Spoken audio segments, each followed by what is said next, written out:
तुम्हें इस विषय की मैं बताता हूँ, सुनिए।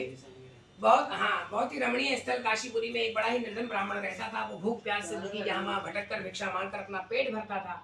इस ब्राह्मण को दुखी देखकर ब्राह्मणों से प्यार करने वाले भगवान विष्णु जी बड़े व्यथित हुए। एक दिन की बात है कि बूढ़े ब्राह्मण का वेश धारण करके वो पृथ्वी पर आकर उस ब्राह्मण से कहने लगे कि हे विप्र, तुम इतने दुखी होकर पृथ्वी पर क्यों भटक रहे हो? कृपया करके मुझे अपनी विपदा बताओ। ब्राह्मण ने कहा कि हे बंधु, मैं अत्यंत ही निर्धन और गरीब हूँ और दुखी हूँ। क्या आप इस निर्धनता से मुक्त होने का कोई उपाय जानते हैं? यदि जानते हैं तो कृपया करके मुझे बताएं। मैं वो उपाय को अवश्य करूंगा ताकि मुझे इस कष्टपूर्ण जीवन से मुक्ति मिले। बूढ़े ब्राह्मण ने कहा कि सत्यनारायण स्वरूप भगवान कमलापति लक्ष्मी नारायण कभी किसी को निराश नहीं करते। अतः हे विप्र, तुम उन्हीं का उत्तम व्रत व पूजन करो। भगवान कमलापति सत्यनारायण का व्रत व पूजन करने से मनुष्य के सब दुख दूर हो जाते हैं। हे भगवान, गरीब ब्राह्मण ने कहा कि कृपया मुझे इस व्रत का पूरा विधि विधान बताएं। आपके अनुसार मैं इस उत्तम फल प्रदान करने वाले इस व्रत को अवश्य ही करूंगा। बूढ़े ब्राह्मण द्वारा भगवान विष्णु जी ने उस सत्यदेव भगवान के व्रत का पूरा विधि विधान बता दिया और वहां से अंतर ध्यान हो गए। ब्राह्मण वेशधारी भगवान विष्णु जी ने उसे सत्यनारायण का व्रत व पूजन बताया और अंतर ध्यान हो गए। निर्धन ब्राह्मण ने मन ही मन में संकल्प ले लिया कि बूढ़े ब्राह्मण द्वारा बताए गए इस व्रत को अवश्य करेगा। इन्हीं विचारों के कारण उसे रात भर नींद नहीं आई।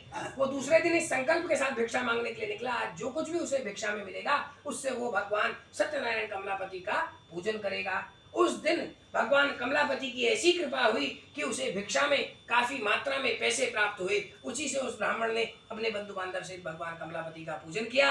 व्रत के प्रभाव और भगवान की कृपा से वह संपत्तिवान हो गया। तब से उस ब्राह्मण ने हर महीने व्रत रखना आरंभ कर दिया और अंत में सब पापों से मुक्त होकर मोक्ष को प्राप्त हुआ।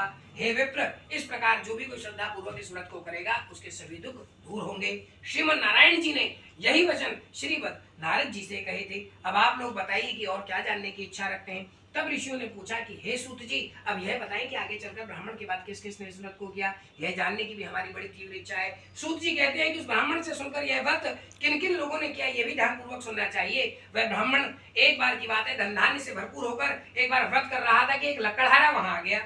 लकड़ी का बोझ बाहर रखकर वो प्यास बुझाने के उद्देश्य से ब्राह्मण के घर में गया। वहां उसने ब्राह्मण को देखा जो अपने बंधु बांधव सहित अपने परिवार के साथ सत्यनारायण का पूजन कर रहा था।